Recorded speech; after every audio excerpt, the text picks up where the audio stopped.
దస్తూరి కథ చదువుతున్నది వంకమామిడి సంయుక్త. The challenge for those of us who are not chosen and instead watch love pass us by is to learn from it, marvel at it, and not grow bitter and incapable of love ourselves. By Arundhati Roy from Mother Mary Comes to Me. Roll number 3 ఎవరు?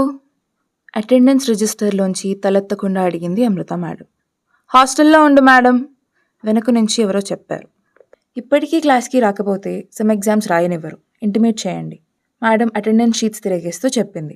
Class అయ్యాక Kaveri hostel mess బయట నుండి phone చేశాడు సాత్విక్. మూడోసారి చివరి రింగ్కి call lift చేసి, చెప్పురా, ఇప్పుడే స్నానానికి వెళ్ళొచ్చా, చూడలేదు. సరే, నా ప్లేట్ కూడా పట్టుకుని మెస్కిదా, బయటే ఉన్నా. నేను చెప్పాలనుకునేది మొదలుపెట్టే లోపే కాల్ కట్ చేసేసాడు. 10 నిమిషాల తర్వాత మెస్ దగ్గరికి వెళ్ళా. నా చేతిలో ఒక్క ప్లేట్ మాత్రమే ఉంది. నీదేది ప్లేట్? నాకు ఆకలిగా లేదు, నువ్వే తినే. వెనక్కి తిరిగే లోపే ఆపాడు. ఇవాళ మేడం అడిగింది నిన్ను, వచ్చే వారం నుండి ఇంటర్నల్స్, ఇప్పుడు కూడా క్లాస్కి రాకపోతే కావేరీ ఖాళీ చేసి గౌతమి ఎక్స్ప్రెస్ ఎక్కుడే. సరే అన్నట్టుగా తలూపి హాస్టల్కి తిరిగి వెళ్ళిపోయా. ఫీజు కట్టిన నెల రోజుల తర్వాత మళ్ళీ ఇదే ఉస్మానియాకి రావడం. ఆర్ట్స్ కాలేజ్ బిల్డింగ్ని చూస్తే ఉవ్వెత్తున పైకెగిసిన 86 ఏళ్ల యువ ఉద్యమ కెరటంలా కనిపించింది. మెట్ల మీద స్టూడెంట్స్ వరుసగా ఎక్కుతూ దిగుతూ ఉంటే కనిపించని చేతులు రిథమిక్గా పియానో కీస్ వాయించినట్టు అనిపించింది. బిల్డింగ్ ఎదురుగా లాన్లో కూర్చుని వచ్చేపోయే వాళ్ళని చూస్తున్నా. ఇంతలో నా పక్కకి దిశా సభ్యులు కొంతమంది వచ్చి కొత్తగా చేరిన విద్యార్థులతో మాట్లాడడం మొదలుపెట్టారు. పెరుగుతున్న ధరలు, నిరుద్యోగం, స్త్రీలపై దాడులు, కులజాడ్యం, మతమౌఢ్యం, వీటన్నిటి గురించి ఒక్కొక్కటిగా మాట్లాడుతున్నారు. చుట్టూ చిన్న గుంపు ఏర్పడింది. అందులో ఒక అమ్మాయి తనను తాను గిరిజన బిడ్డగా పరిచయం చేసుకుంది. ఉస్మానియాలో పీజీ చేయడం కోసం నా పెళ్ళి ఆపుకోవాల్సి వచ్చింది అంటూ మొదలుపెట్టింది. ఆమె మంచి వక్త. నేను క్లాస్కి వెళ్లాల్సిన విషయం కూడా మర్చిపోయి ఆమె చెప్పే ప్రతి మాటని ఊహల్లో చిత్రీకరించుకుంటూ ఉన్నా. ఇంతలో సాత్విక్ ఫోన్. తేరుకుని వెంటనే కాలేజ్ లోపలికి పరిగెత్తా. మొదటిసారి జర్నలిజం డిపార్ట్మెంట్ కారిడార్లు చూసినప్పుడు స్కైఫాల్ సినిమాలో చూసిన లండన్ సబ్వే టనల్ గుర్తొచ్చింది. ఫస్ట్ ఇయర్ క్లాస్ రూమ్ ఎక్కడో సాత్విక్ ముందే చెప్పాడు. ధీమాగా వెళ్ళి చివరి బెంచ్లో కూర్చున్నా. కొద్దిసేపటికి అందరూ న్యూస్ ల్యాబ్లో ఉన్నారని తెలిసి బెరుగ్గానే లోపలికి వెళ్లే ప్రయత్నం చేశా. ల్యాబ్లోకి వెళ్లేసరికి సార్ చెప్తున్నది ఒకటే వినిపించింది, focus more verbs than adjectives.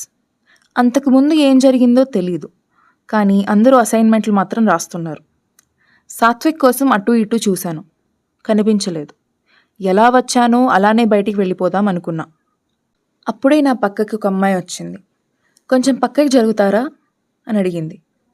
నేను లేచి కుర్చీని జరిపాను. అసైన్మెంట్ రాయట్లేదా? లేట్గా వచ్చాను, సార్ ఏం చెప్పారో తెలీదు. మనకి నచ్చిన ఏదైనా ఒక ఇన్సిడెంట్ గురించి న్యూస్ రిపోర్ట్ రాయమన్నారు. తర్వాత నోట్బుక్ తెరిచి తను రాయడం మొదలుపెట్టింది. నేను కూడా బ్యాగ్లోంచి పెన్ను పుస్తకం తీసి కూర్చున్నా. కానీ నా మైండ్లో ఉదయం లాన్ దగ్గర విన్న అమ్మాయి మాటలే తిరుగుతున్నాయి. కొంచెం నిజం, కొంచెం ఊహ కలిపి రాయడం మొదలుపెట్టా. న్యూస్ రిపోర్ట్లో ఫిక్షన్ ఉండొచ్చో లేదో అప్పుడు నాకు తెలీదు. కొద్దిసేపటి తర్వాత నా పేపర్ వైపు చూసి, bro, your writing looks printed అంది. నేను చిన్నగా పళ్ళు కనిపించకుండా నవ్వా.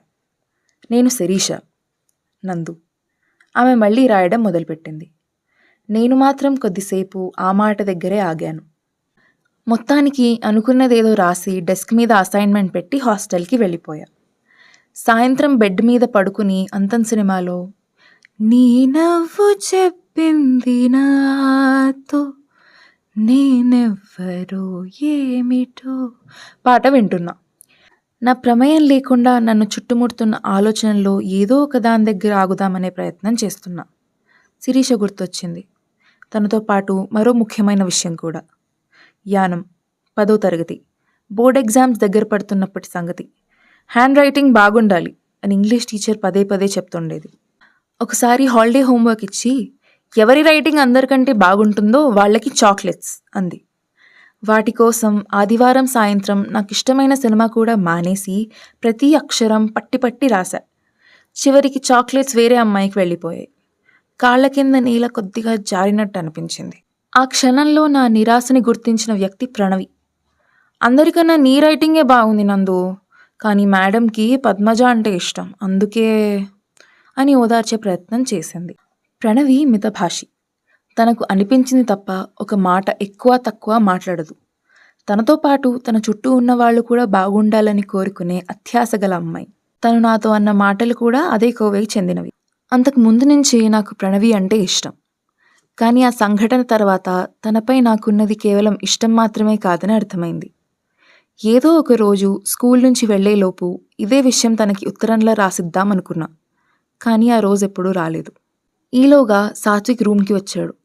తలుపు దగ్గర చెప్పులు విప్పుకుంటూ, ఇవాళ క్లాస్కి పోయినావా?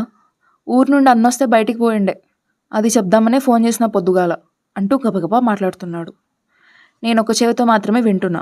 మధ్యలో ఆపి, అసైన్మెంట్ కూడా రాసా అన్నా. ఏం అసైన్మెంట్, దేని గురించి అని అడిగాడు. క్లాస్లో జరిగిందంతా చెప్పాక మాటల్లో శిరీష గురించి అడిగా. సాత్విక్ శిరీష గురించి చెప్తూ మధ్యలో వంశీ ప్రస్తావన తెచ్చాడు. వాళ్ళిద్దరూ మస్తు క్లోజ్. ఆ మాట విన్నాక 2 చెవులతో వినడం మొదలుపెట్టా. ఒకరినొకరు ఇష్టపడుతున్నారు కూడా అని జోడించాడు. వంశీ మా క్లాసే. ముఖపరిచయం తప్ప ఎప్పుడూ మాట్లాడలేదు.